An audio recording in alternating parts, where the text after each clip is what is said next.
também será suspensa. A pessoa preencherá um cadastro, esse cadastro terá como?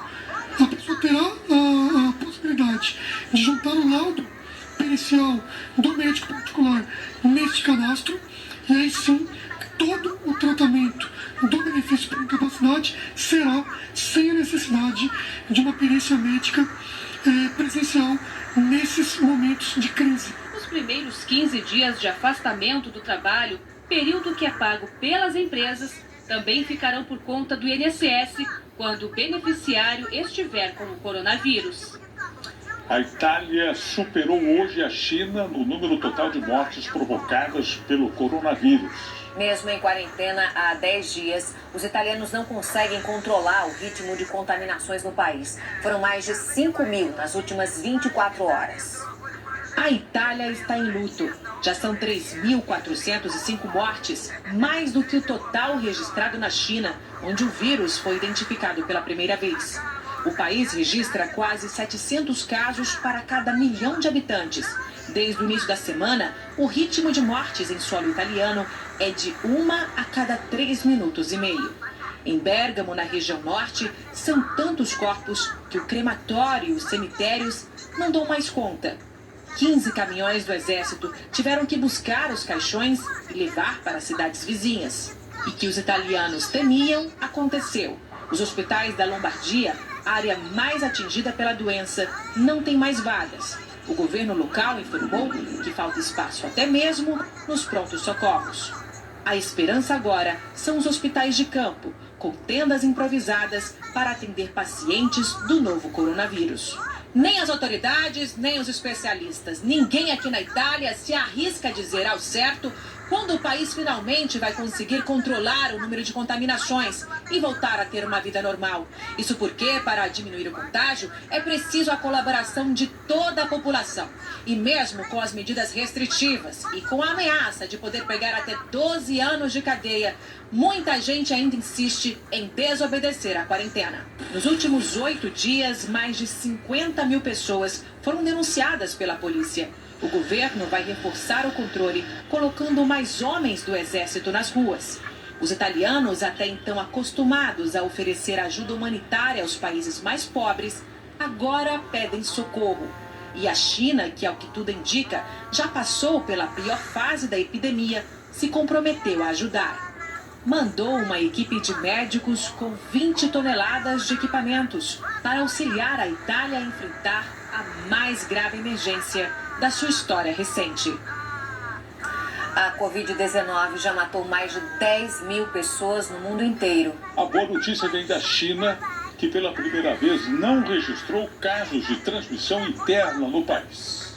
A volta para casa dos médicos e as muitas homenagens de pessoas felizes nas ruas são as cenas que o mundo inteiro quer ver agora, mas só a China tem.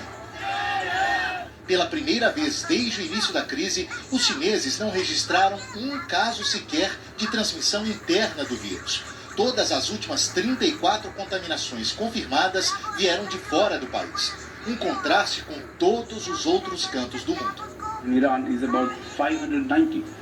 A Índia foi o último país a anunciar quarentena obrigatória para seus quase 1,5 bilhão de habitantes. Em Bagdá, no Iraque, as ruas já estão vazias. Todos querem aprender com os erros e os acertos dos chineses. No Irã, onde mais 149 pessoas morreram nas últimas 24 horas, o governo anunciou que vai perdoar e libertar mais 10.000 prisioneiros. Todos devemos contribuir.